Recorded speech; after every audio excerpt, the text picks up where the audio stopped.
Halo, Assalamualaikum warahmatullahi wabarakatuh. Apa kabar kalian semua hari ini? Semoga tetap sehat semua ya. Kalian sudah siap belajar hari ini? Are you ready? Yes? Oke, let's go. Kita akan belajar hari ini dengan semangat ya. Namun sebelumnya, Bu Sirmi selalu mengingatkan kalian harus tetap semangat belajar walaupun belajarnya di rumah, karena belajar bisa dari mana saja dan di mana saja. Lalu apa sih yang akan kita pelajari hari ini? Yuk kita simak bersama.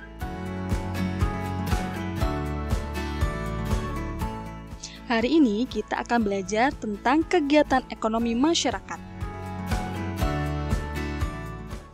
Nah, di pembelajaran sebelumnya, kalian sudah belajar tentang sumber energi, manusia dan lingkungan, serta hak dan kewajiban kita terhadap lingkungan. Nah, pembelajaran sebelumnya itu sangat berkaitan dengan pembelajaran kita hari ini, yaitu kegiatan ekonomi masyarakat. Lalu apa sih kaitannya? Coba, perhatikan gambar di sini. Nah, ini adalah gambar di mana petani sedang memanen padi. Kalian kagum tidak dengan semangat para petani? Para petani itu bekerja keras mengolah tanah dan menanam berbagai jenis tanaman. Mereka bekerja keras memenuhi kebutuhan makanan untuk manusia. Menjadi petani banyak dilakukan oleh masyarakat yang tinggal di pegunungan, dataran tinggi, dan dataran rendah.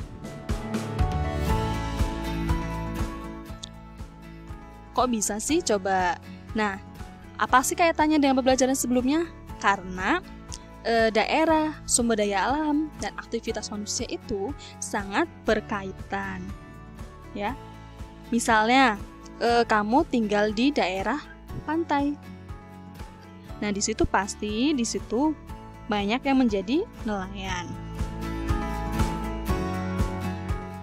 Jadi, kegiatan ekonomi masyarakat itu sangat tergantung kepada sumber daya alam yang dimiliki daerahnya. Seperti tadi ya, bahwa daerah, sumber daya alam, dan aktivitas manusia itu saling berkaitan. Nah, ketika ada sumber daya alam di suatu daerah itu, maka akan ada aktivitas manusia. Nah, aktivitas manusia itu juga berkaitan dengan sumber daya alam yang ada di daerah tersebut. Coba, misalkan kamu tinggal di pesisir. Nah, di pesisir pantai itu, mereka itu banyak yang menjadi nelayan. Nah, mereka itu semua bekerja keras untuk memenuhi kebutuhan hidupnya sendiri dan masyarakat luas. Hal ini menunjukkan adanya keterkaitan daerah dan sumber daya alam dengan aktivitas manusia. Lalu apa sih yang dimaksud dengan kegiatan ekonomi masyarakat? Nah, yaitu kegiatan yang dilakukan masyarakat dengan tujuan ekonomi, yaitu memperoleh hasil untuk digunakan dalam memenuhi kebutuhan sehari-hari. Nah, di sini ada contoh, misalkan ada yang menjadi buruh pabrik, di mana tidak langsung berkaitan dengan sumber daya alam, tetapi itu termasuk juga kegiatan ekonomi masyarakat. Seperti pedagang, itu juga tidak langsung berkaitan dengan sumber daya alam, tapi bekerjanya itu memasarkan hasil sumber daya alam. Nah, yang bekerja sesuai dengan sumber daya alam yang secara langsung itu adalah ibu-ibu yang sedang memetik daun teh. Lalu ada bapak-bapak yang sedang memotong kayu. Nah, walaupun semuanya itu, kegiatan ekonomi itu sangat berkaitan dengan sumber daya alam yang ada di lingkungan kita. Jadi, jangan lupa ya untuk selalu bertanggung jawab dan berkewajiban untuk menjaga lingkungan kita.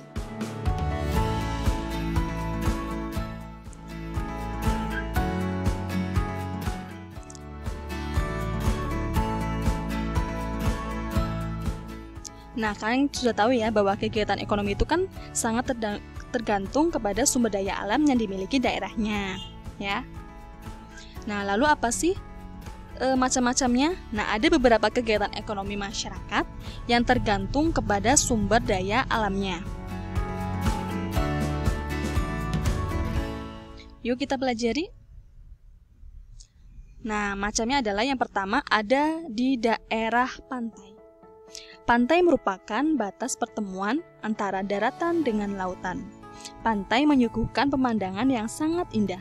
Pantai menjadi sumber daya alam yang berharga bagi Indonesia. Indonesia memiliki banyak pantai yang terbentang dari Sabang sampai Merauke. Kegiatan ekonomi utama masyarakat di sekitar pantai adalah sebagai nelayan. Namun, oleh karena pemandangan di pantai sangat indah, maka berkembanglah sektor pariwisata. Kompleks-kompleks pertokoan, penginapan, dan hotel, serta jasa pemandu wisata dan penyewaan alat-alat menyelam menjadi usaha ekonomi baru masyarakat di pesisir pantai. Kalian sudah tahu kan itu pernah main di daerah pantai? Nah, disitulah karena pantai itu bisa dijadikan sebagai tempat pariwisata.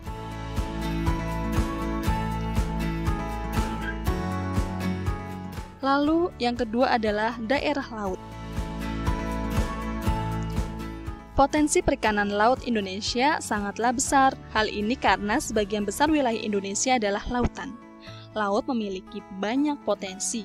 Kita bisa memanfaatkan berbagai hasil laut seperti ikan, mutiara, kerang, kepiting, udang, teripang, dan rumput laut. Di laut juga ada kegiatan pengeboran sumber energi minyak bumi. Kita juga bisa memanfaatkan laut sebagai wisata bahari. Kalau kita menyelam, kita bisa menyaksikan keindahan laut. Nah, beberapa daerah yang memiliki keindahan bawah laut seperti ada di Raja Ampat yang terdapat di Papua dan Bunaken yang ada di Sulawesi Utara. Lalu yang ketiga adalah daerah sungai. Nah, sungai itu merupakan lingkungan alam yang sangat penting bagi kehidupan kita. Bagi sebagian orang, sungai itu digunakan sebagai sumber air bagi kehidupannya. Namun, bagi sebagian orang yang lain, sungai juga digunakan sebagai sumber pengairan bagi pertaniannya. Sungai yang dibendung dapat dialirkan ke sawah-sawah. Nah, sungai juga menjadi jalur transportasi bagi masyarakat. Ada juga salah satu usaha ekonomi yang memanfaatkan sungai dengan mendirikan pasar terapung. Pasar jenis ini dapat ditemukan di Sungai Barito, Banjarmasin. Semua usaha jual belinya itu dilakukan di atas perahu. Oleh karena keunikannya, pasar ini juga menjadi objek wisata. Lalu yang keempat adalah dataran tinggi. Dataran tinggi merupakan wilayah datar yang memiliki ketinggian lebih dari 400 meter di atas permukaan air laut. Daerah dataran tinggi baik untuk menanam sayuran dan buah-buahan. Selain sebagai lahan pertanian, dataran tinggi juga merupakan tempat yang cocok untuk tempat wisata karena daerah dataran tinggi pada umumnya memiliki udara yang bersih, sejuk, dan segar. Contohnya dataran tinggi yaitu dataran tinggi Dieng di Wonosobo, Jawa Tengah. Lalu yang kelima adalah dataran rendah. Dataran rendah merupakan bagian dari dataran yang memiliki ketinggian antara 0 sampai 200 meter di atas permukaan laut. Seperti dataran tinggi, dataran rendah juga dimanfaatkan sebagai lahan pertanian. Selain itu, dataran rendah juga dimanfaatkan sebagai lahan untuk industri, peternakan, dan perumahan. Nah, lalu apa sih aktivitas ekonomi yang ada di daerah tempat tinggalmu?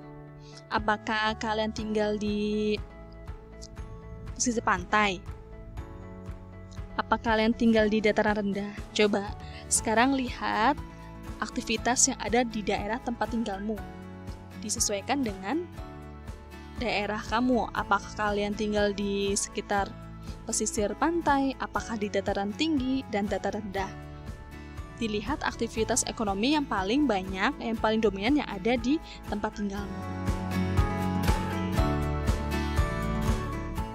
Nah, kalian sudah mempelajari kegiatan ekonomi di masyarakat, ya, di mana kegiatan ekonomi itu saling berkaitan antara aktivitas manusia dengan sumber daya alam yang ada di lingkungan kita.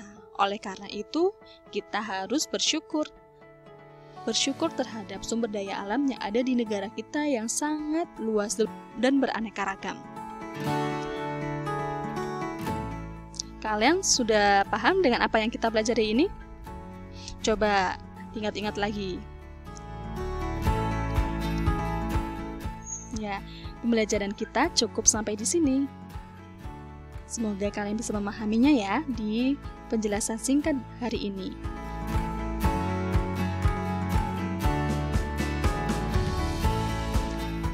Muslimia akhiri. Wassalamualaikum warahmatullahi wabarakatuh dan tetap semangat.